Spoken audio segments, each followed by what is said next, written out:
Mom called me trash while toasting my golden brother. He messed up. Later, she texted for $10,000. I replied, "Your sorrow's for cash, not past insults." No more help. You know that moment when something just snaps? When all the years of quiet resentment, of being overlooked, of being actively belittled, they all converge into one single, blinding clarity. Well, for me, that moment hit at Christmas dinner, right after my own mother called me trash in front of 21 family members. And what happened next? That's where my story truly begins. My name is Elijah, and I'm 33 years old. I'm the eldest of two sons. My younger brother, Landon, is 30, and from the moment he was born, he's been the absolute center of my parents' universe. I'm not exaggerating, not even a little. This isn't some petty sibling rivalry over a bigger slice of cake. This is decades of such profound, systematic bias that it would make a documentary filmmaker weep. Growing up in our Ohio home felt like living in two separate realities. There was Landon's world, where he was applauded just for breathing, exalted for simply existing, and coddled through every single setback as if he were a delicate, irreplaceable piece of art. Then there was my reality, where nothing I ever did was quite good enough.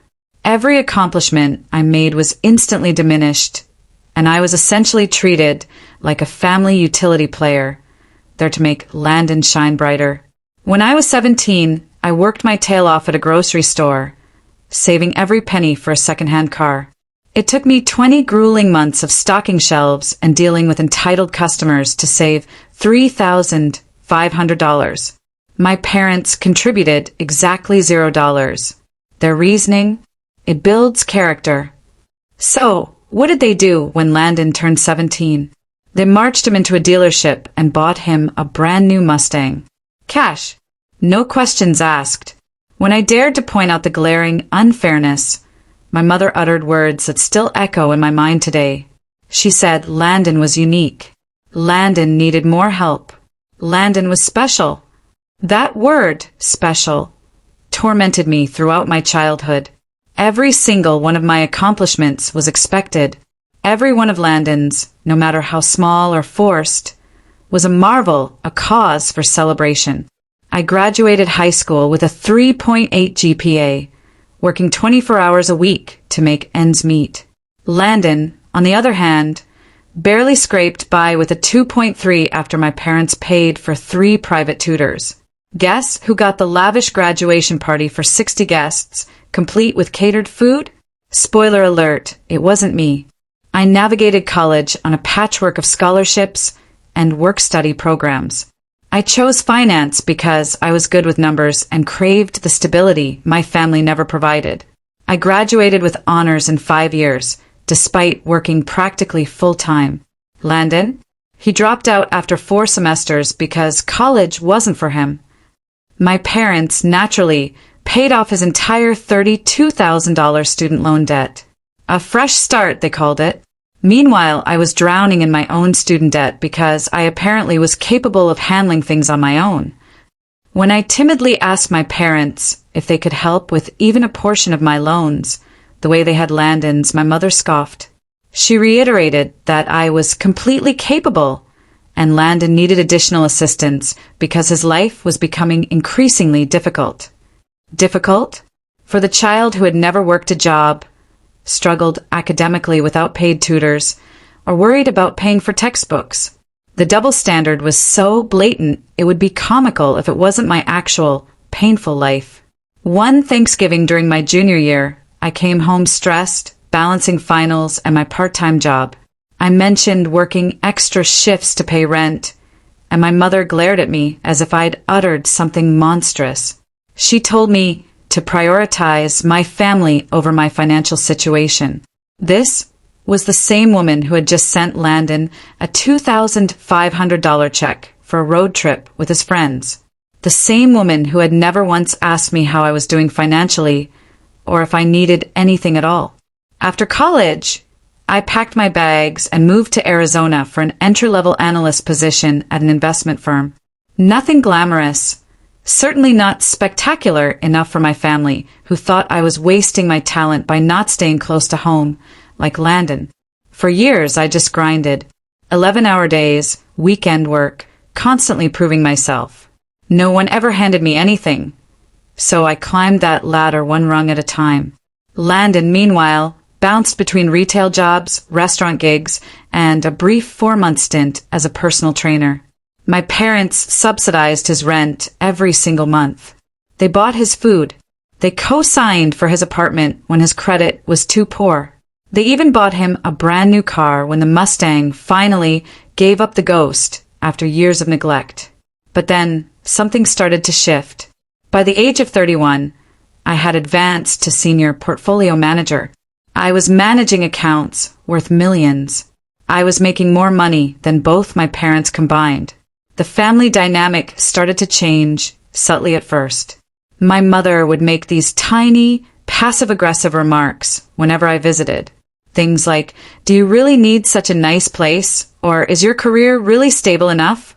Or, "You're working too hard, Elijah. You should slow down like Landon. He's found such peace and simplicity." Peace and simplicity. That's what she called her 32-year-old son, who lived off their retirement savings, delivered meals part-time, and played video games 14 hours a day.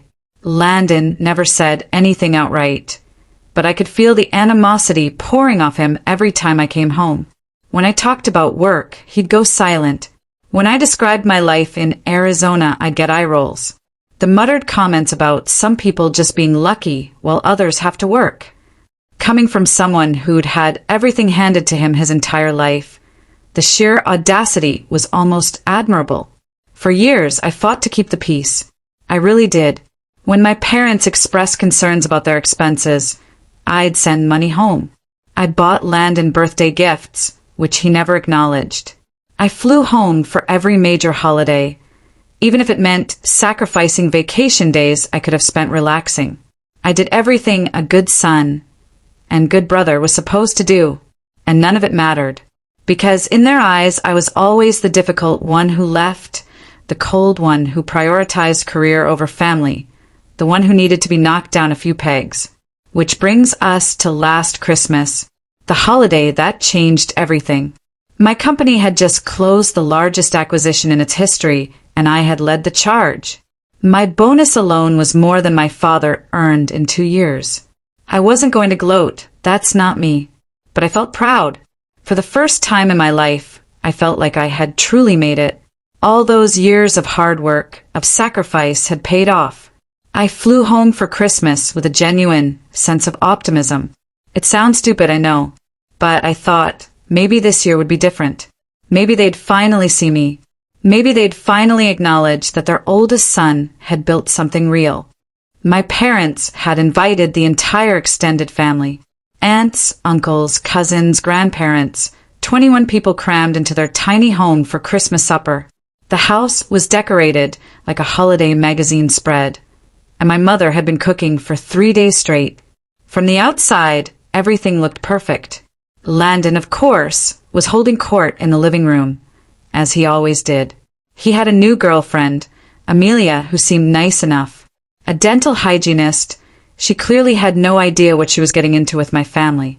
Landon was telling a story about his new work opportunity, which naturally turned out to be an MLM he'd recently joined.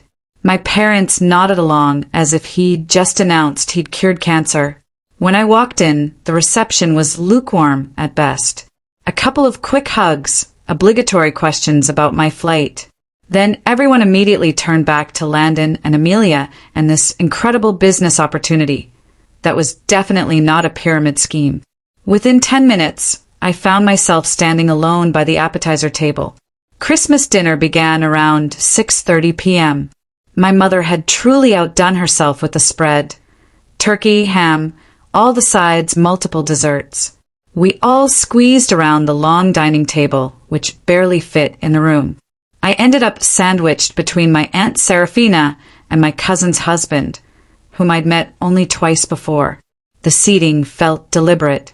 Landon was, of course, enthroned in the center of the table, directly between my parents. Amelia sat beside him, clearly impressed by everything, probably because she didn't know any better. The conversation flowed as it always did at these gatherings, catching up, asking about kids, grumbling about the weather, politics, and gas prices. Landon dominated most of it, talking about his new business idea as if he were already a millionaire. My father nodded warmly, mentioning how Landon had finally found his purpose. My mother beamed at him as if he were announcing a Nobel Prize, not pitching a clear pyramid scheme. No one really asked me much of anything. That was normal. I mainly listened and ate, which was fine. I'd stopped expecting attention at family gatherings years ago. Growing up as an afterthought teaches you to shrink yourself. Then, bless her heart, my grandmother decided to include me. She asked how work was going. A simple question, harmless enough. I responded modestly, saying things were good, we'd had a great year, and I was grateful for the opportunities. I wasn't bragging. I was just answering a direct question from my 84-year-old grandma, who genuinely cared. That's when my mother decided to intervene. She let out a cold, theatrical laugh and said something that brought the entire table to a dead silence. She thought it was humorous that the family trash ended up trying to be successful.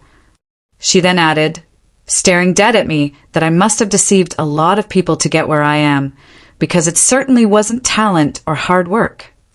She claimed Landon was the one with true promise, and I was just lucky because I was willing to forsake my family for money. 21 people heard my mother call me trash, a fraud, and dismiss everything I'd ever accomplished as pure chance and dishonesty. My grandmother looked absolutely mortified. Some of my cousins shuffled nervously in their seats. My father stared intently at his plate as if it were the most fascinating object in the world. And Landon? He smirked. That small, knowing smirk that said I won. It was a clear confirmation. No matter what I did, our mother would always see me as inferior to him. For a brief second, I felt the old temptation. To smooth things over. To laugh it off. To crack a self-deprecating joke that would diffuse the tension and allow everyone to pretend nothing had happened. That's what I'd done my entire life. Take the hit, keep the peace, protect everyone else's comfort at the expense of my own dignity. But something was different this time. Perhaps it was the accumulation of decades of disrespect. Perhaps it was the fact that I had just achieved something truly substantial, and even that wasn't enough. Perhaps it was seeing that smirk on Landon's face one too many times. Whatever it was, something inside me turned frigid. Not furious, not sad, just cold. Like a switch had flipped, and for the first time I saw everything with absolute clarity. I didn't say a word. I simply placed my fork down, stood up from the table, and walked upstairs to the guest room where my suitcase was. I could hear the confused murmuring below, then my mother's voice calling out, asking where I was going. Her tone was already shifting to that defensive edge she always used when she knew she'd crossed a line, but refused to admit it. I packed my bag deliberately. Clothes, toiletries, the book I'd brought for the trip, chargers. Every item placed back into the suitcase with slow, careful motions. No haste, no dramatic gestures. Just a man methodically gathering his belongings. By the time I returned downstairs with my luggage, half the table had risen to their feet. My father intercepted me in the hallway, his face a strange blend of shame and irritation. He told me I was overreacting. He said my mother didn't mean it that way. He claimed I was being theatrical and ruining Christmas for everyone. I looked at him for a long, long moment. This man had watched his wife tear me down for 33 years and never once intervened. This man had subsidized my brother's failures while leaving me to fight every battle alone. And now, this man was telling me that my reaction to being publicly humiliated was the problem. I didn't argue. I didn't explain. I just walked past him, towards the front door. My mother stood there, arms crossed, her face a bizarre mix of fury and what might have been genuine fear. She told me that if I walked out that door, I was making a choice. She claimed I was showing everyone who I truly was. She uttered a farewell, as if it were a threat, expecting me to tremble at the thought of losing her approval. I paused at the door. I looked at her. I looked at Landon, standing behind her with that perpetual sneer. I looked at my father, who was already shaking his head as if I were the disappointment. I looked around at the family members gathered in the living room, watching the scene unfold like reality television. And I said nothing, because some things don't require words. They require action. I opened the door, stepped outside, got into my rental car, and drove straight to the airport. I rescheduled my flight for the next available departure. And by 11:45 p.m. on Christmas night, I was 35,000 feet in the air, heading back to Arizona. My phone blew up the entire flight. My mother sent texts ranging from outright wrath to desperate guilt trips to feigned concern. Messages from my father telling me not to be childish. A single text from Landon that simply said, "Nice tantrum, bro." I read every single one. Then I turned off my phone, requested a ginger ale from the flight attendant, and for the first time in my life, I felt truly liberated. The weeks following Christmas were fascinating.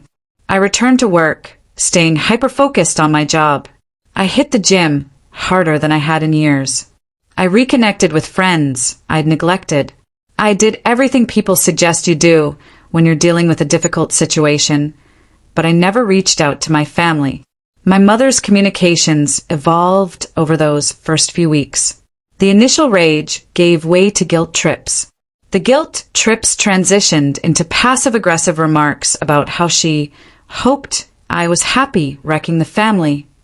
Then there was about a week of silence. That silence eventually gave way to timid olive branches that weren't really olive branches at all. Messages asking if I was okay, but always with the undertone that I should apologize for overreacting. My father texted me exactly twice. Once to say my mother was really unhappy and that I should call her. And once to say he hoped I realized what I was doing by cutting off my family. Both messages made it abundantly clear that he still saw me as the problem, as if my reaction to public humiliation was worse than the humiliation itself. Landon, after that initial text, didn't text at all, which honestly tracked. Why should he? His place in the family hierarchy remained stable. If anything, my absence probably made him feel even more validated. I didn't respond to any of them. Not because I was being petty or playing a game, but because, honestly, I just didn't have anything to say. What was there to discuss?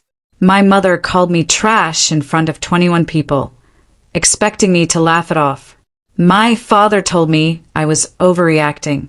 My brother smirked as if he'd won some competition I didn't even know we were participating in. These weren't people who simply misunderstood me. These were people who knew exactly who I was, and chose to belittle me regardless. The silence continued through January and February. By March, I'd gone 4 months without speaking to any of my immediate family members. It was the longest I'd ever gone, and it was the most serene I'd felt in years. I spent those months rediscovering myself outside of my family's shadow.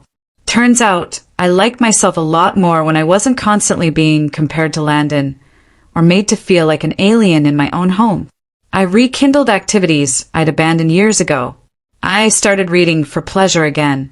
I began hiking because Arizona has some incredible trails, and I finally had the mental energy to appreciate them.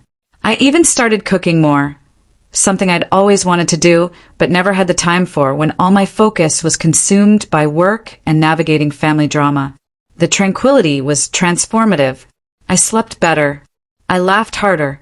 I stopped having that constant knot in my stomach, a knot I'd carried for so long I'd forgotten how it felt to be without it.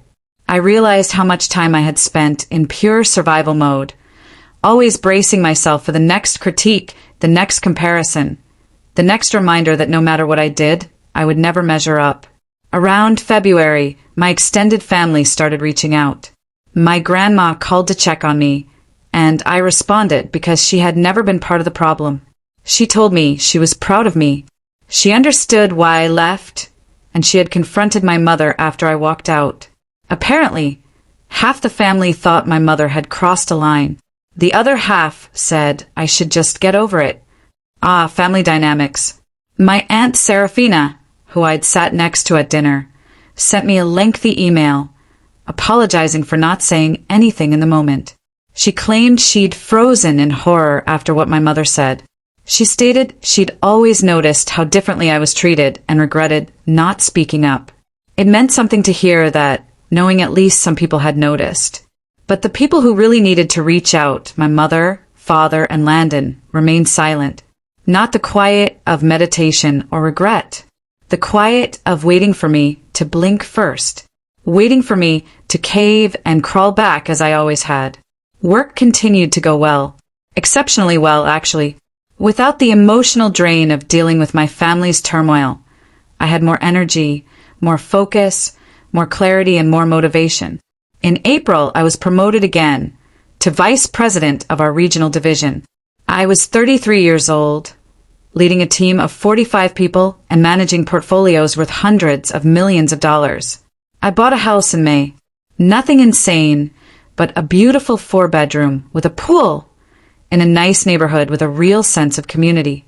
I got a shelter dog, Ranger, a 3-year-old German Shepherd mix who quickly became my best friend.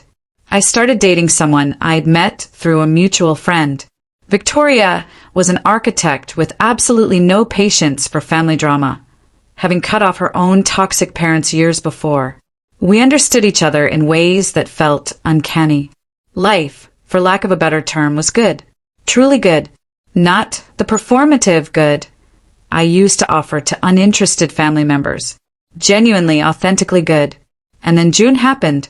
My grandma called me, her voice a mix of exasperation and grim satisfaction, to tell me that Landon's multi-level marketing business had spectacularly failed. Shocking, I know.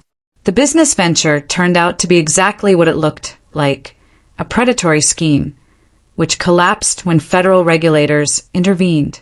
Landon had not only lost all his money, but he'd also convinced several family friends to join, leading to multiple legal threats against him. But that wasn't the best part. Landon had apparently been living well beyond his means for months, anticipating that MLM money to eventually flow. He'd maxed out credit cards, stopped paying rent, and taken out loans against almost anything he could leverage. When everything fell apart, he had nothing. Less than nothing, actually. He was in debt for roughly $68,000, had no real career prospects, and was now known in our hometown as the guy who conned people into a pyramid scheme. My parents, who had been bankrolling his lifestyle for years, were suddenly faced with a choice: bail him out again and deplete what little was left of their retirement savings, or let him face the consequences of his own actions for the very first time. They tried to bail him out. Of course they did. But this time the hole was just too deep. They paid off some of the more pressing creditors, funded his rent for a few more months, and then hit a wall. My father was forced to come out of retirement and work part-time at a hardware store. My mother started doing bookkeeping from home for small businesses. At their ages, they were struggling just to keep Landon afloat. Meanwhile, Landon moved back into their home because he couldn't afford to live alone. The golden child, now 32 years old, was back in his boyhood bedroom, with his parents desperately trying to justify his shortcomings. I heard all of this secondhand from my grandmother, Aunt Serafina, and the family grapevine, which somehow kept me in the loop despite the fact that I hadn't spoken to my parents in 7 months. I'm not going to pretend that hearing of Landon's collapse didn't give me a certain grim satisfaction. I'm human. After over 32 years of watching him fail upward while I struggled for every inch, seeing reality finally catch up to him felt like poetic justice. But I didn't feel the urge to gloat. I didn't call to say, "I told you so." I didn't intervene in their problem. I just kept living my life, advancing my career, spending time with Victoria and Ranger, and enjoying the peace I had worked so hard to achieve. Then the messages began. My mother contacted me first, not with an apology or any acknowledgement of what she had said at Christmas, but with a request. She asked if I could help them financially, just temporarily, until they got back on their feet. She explained that family helps family. She said she knew our relationship had been difficult, but that I wouldn't abandon them when they needed me the most. The audacity was almost impressive. This woman had called me trash 7 months ago, had never apologized or admitted she'd done anything wrong.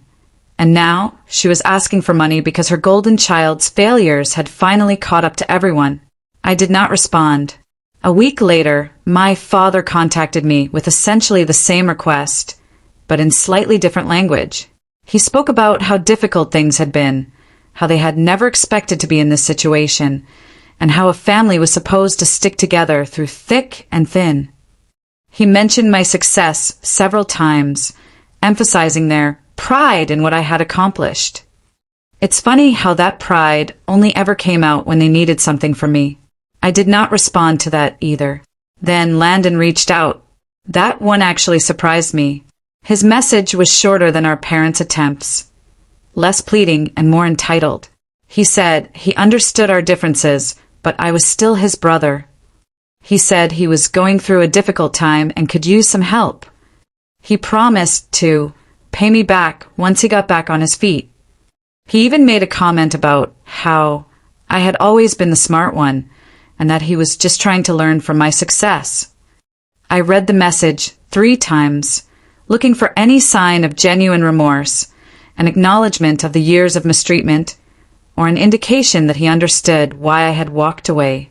There was nothing but a golden child expecting the universe to provide for him once more.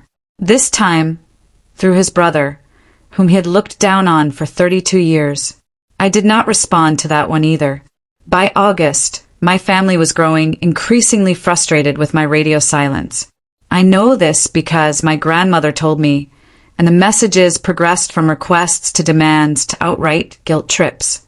My mother sent me a message calling me selfish, saying she couldn't believe she raised someone so heartless, and accusing me of abandoning my family in their time of need when they had always been there for me. That last line nearly made me laugh aloud. Always been there for me. In which alternate reality, my father tried a different approach.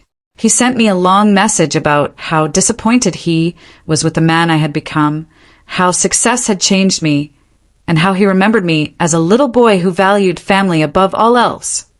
He expressed his hope that I would find my way back to who I truly was before it became too late. Landon's messages became more aggressive. He called me a sellout. He stated that I believed I was superior to everyone else.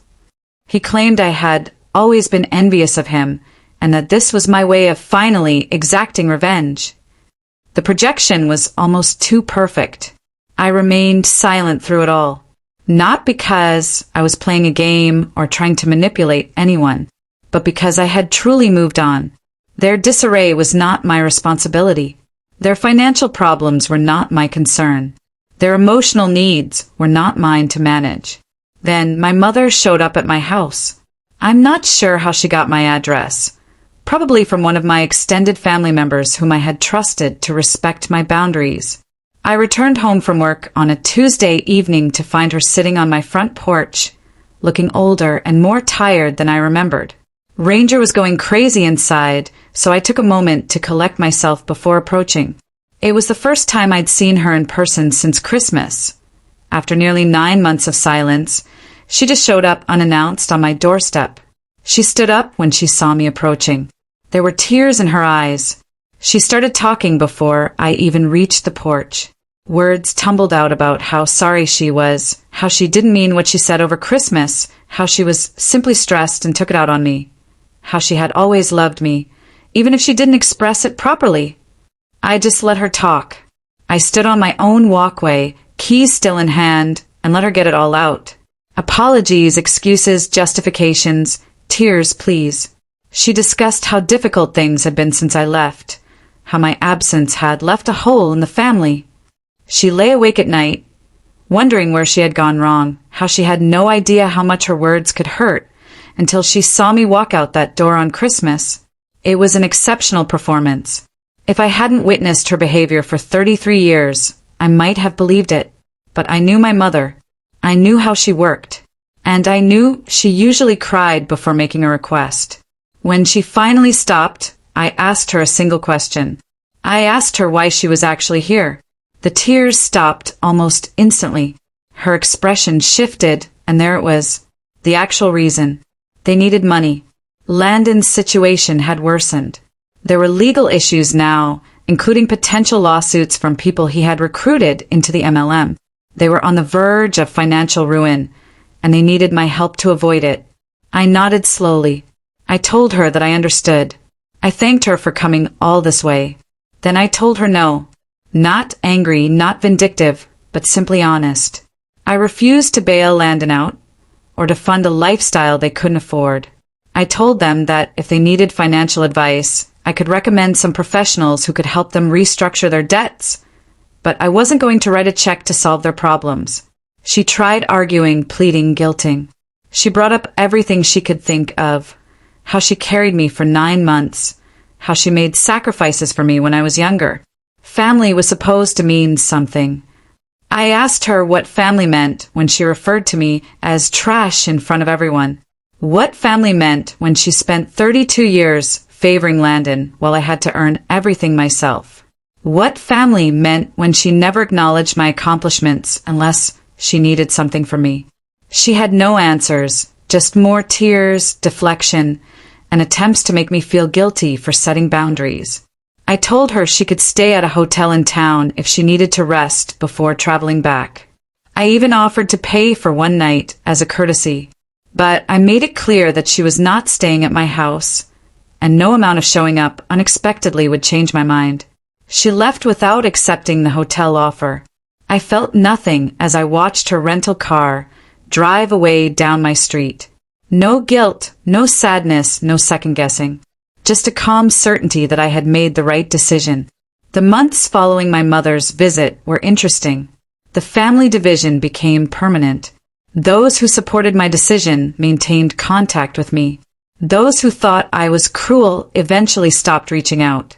And to be honest, I was fine with both outcomes. My parents continued to struggle.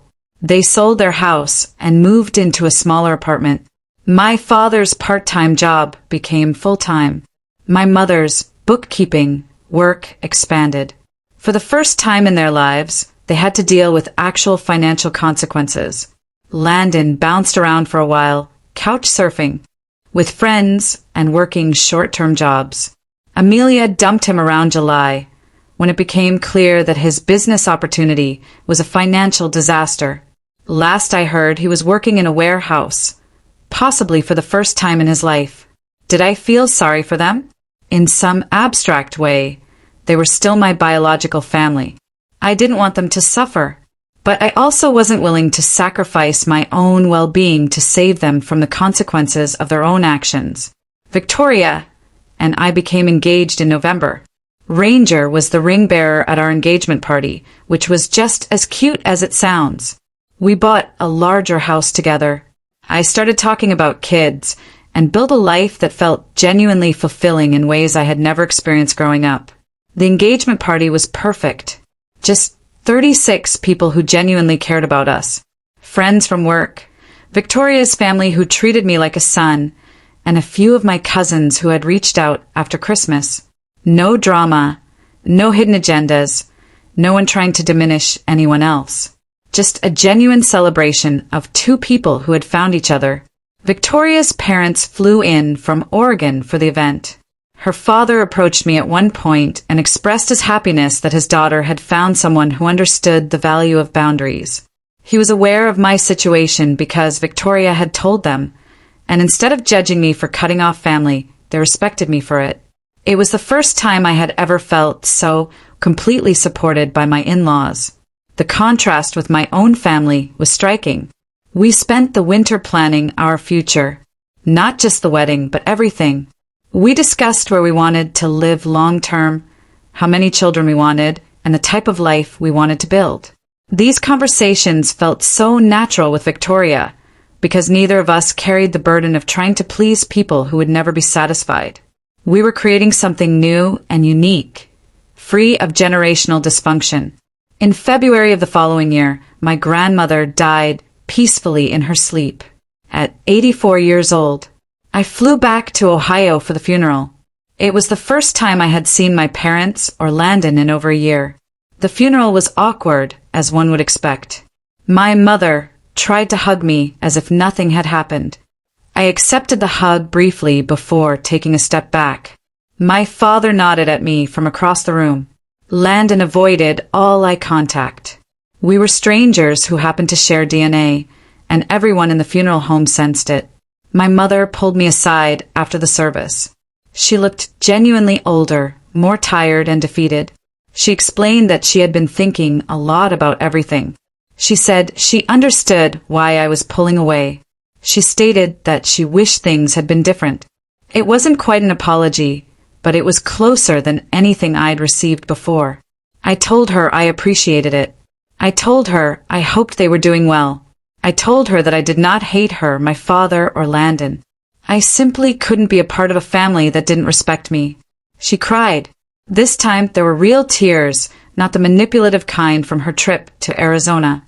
She asked if there was any way we could start over, to rebuild what had been broken. I thought about it. I really thought about it. This wasn't a snap decision. Since walking out that Christmas night, I'd imagined this moment 1,000 times. I informed her that rebuilding would necessitate acknowledgement, genuine acknowledgement of the favoritism, real recognition of the harm it caused, true acknowledgement that I had been treated as inferior my entire life, not just words meant to entice me to write a check, but actual, deep understanding of the harm done. I told her that if she and Dad ever wanted to work on genuinely rebuilding our relationship, I would be willing to do so. However, that work had to come from them. I wasn't going to coach them through it, take half measures, or pretend everything was fine just for the sake of family unity. She nodded. She said she understood. She said she'd talked to my father about it. That was 16 months ago. I received a letter from my mother last month. An actual, handwritten letter, the kind she used to send when I was in college before our relationship deteriorated. It was 6 pages long. She relived specific memories from my childhood. Landon having a soccer tournament, so they forgot my 16th birthday. Them skipping my college graduation ceremony because Landon had a cold. Them always introducing Landon first at family gatherings, talking about him incessantly, always making me feel invisible. She acknowledged it all. Every instance I mentioned at the funeral, plus a dozen more I had forgotten about. My father added a page at the end, shorter and more practical, but he admitted he failed me by never standing up when he should have. There was no request for money anywhere in the letter. No request at all. Only 2 people finally accepting responsibility for 32 years of mistakes. I called my mother the next day, the first time in nearly 3 years. We spoke for almost 3 hours. She cried. I didn't. I told her exactly what those years were like. She listened without making excuses. That was new. 2 weeks later, they flew to Arizona. I picked them up from the airport. My mother hugged me and didn't let go for a full minute. My father shook my hand, then pulled me into a hug. It was the first time he had done it since I was about 12 years old. They stayed for 5 days. They met Victoria properly. They instantly fell in love with Ranger.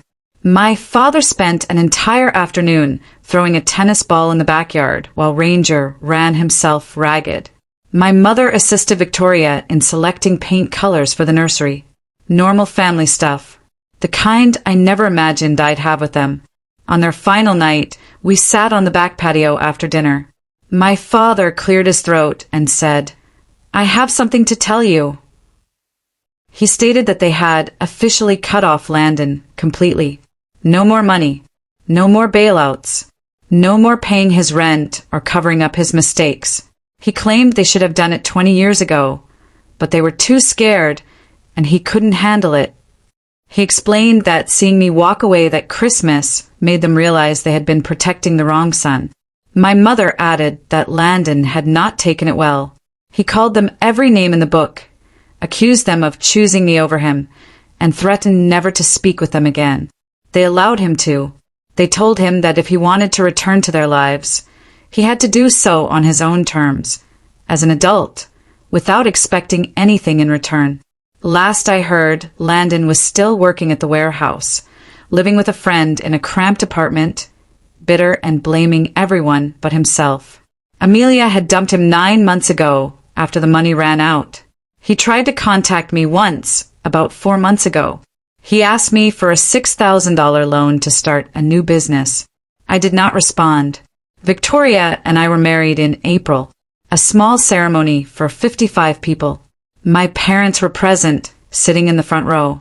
My mother cried throughout the entire event. My father approached me afterwards and told me how proud he was of me. This was the first time he had ever said those words to my face. Ranger, in his custom tuxedo, was the ring bearer. He truly stole the show. Victoria still has approximately 240 photos of him on her phone from that day alone.